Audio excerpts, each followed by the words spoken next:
Кітап ақылына ақы сұрамайтын ең құнды қазына деген екен түркі жұртының ұлы ақыны ойшыл Әлішер Науаи.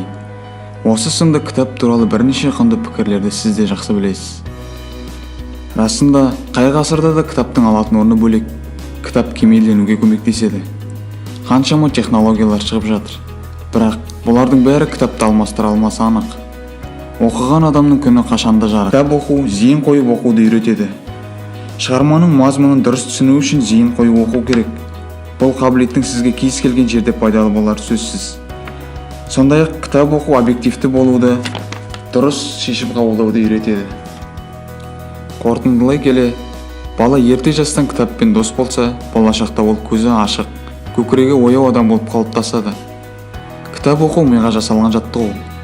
Мысалы, қазақтың ұлы ақыны Абай Құнанбайұлы өз білімін өз бетімен ізденуінің, кітапты көп оқуының арқасында бірнеше тілді меңгерді. Ал Максим Горький болса, мен өз бойымдағы барлық жақсылығым үшін кітапқа борыштармын деген.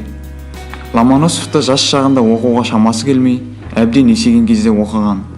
Сол секілді кітап оқудың еш кеші жоқ. Ғылым таппай мақтанба, 5 нәрседен қашық бол, 5 нәрсеге асық бол. Адам болам десеңіз, тілеуің өмірің алдыңда, оған қайға жесеңіз. Аңқа арыстан, қу түлкі бір күні ауырып жатқан арыстанға кез болады, оның көңілін сұрайды. Арыстан аға, мен саған бір ем айтамын дейді. Айта қой, ол қандай ем деп сұрайды арыстан. Жақып айтады, ендеше сұранып алсаңызшы, бір күн менің жанымда боласыз дейді. Сонда анасы айтады, ол кісі жұмыстан қалған кісілерді ұнатпайды дейді. Сонда Жақып айтады, ендеше балаларды жақсы көрмей ме дейді. Әрине жақсы көреді дейді.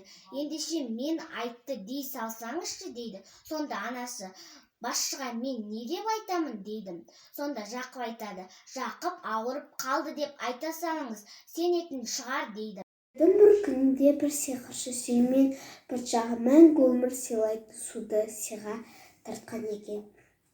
Кейде судың ішпеуі жөнінде ақылдаспақ болыпты. Суық қыстың ортасы кезі, күн түске тақап қалған, аспанда бұлт жоқ ашық. Алма арманның артына жүгіріп келеді, арма жеткізер емес. Не деген жүйрік бала, бір рет қуып жетіп қолынан ұстаған сілкіп тастап құтылды да тағы құлдыраңдап жүгіре жөнелді. Қоян ұстап береді, қасқыр көрсе үреді, адамды адам ес көреді, ылғи бере жүреді. Еріп жүре соңымнан, жақсы көрем итімді, дәм татады ол қолымнан, өзі сондай сүйкімді.